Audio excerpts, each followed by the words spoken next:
Процесот за проширување останува врвен приоритет и на новите челници на Европската Унија, порача денеска од Виница евроамбасадорот Дейвид Гир.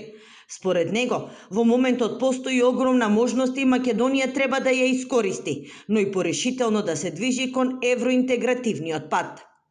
Лидерите на владите, тоест лидерите на 27 земји членки на Европската Унија, всушност после европските избори, се само посоветија, всушност покажа заложба дека нивната стратешка визија во следните 5 години ќе биде исто така процесот на проширување, така да можам да кажам дека процесот на проширување останува како врвен приоритет и исто така за следната структура на европските институции, така да не гледам тука никаква промена.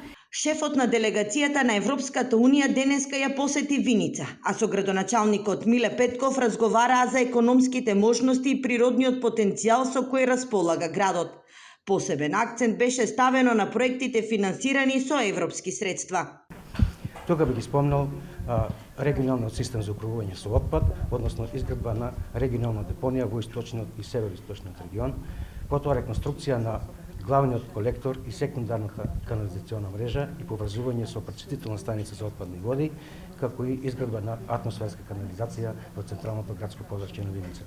Во рамки на проектот, праша го амбасадорот, евроамбасадорот Гир се сретна со виничките советници, а во текот на денот предвидени се и средби со граѓаните и невладиниот сектор.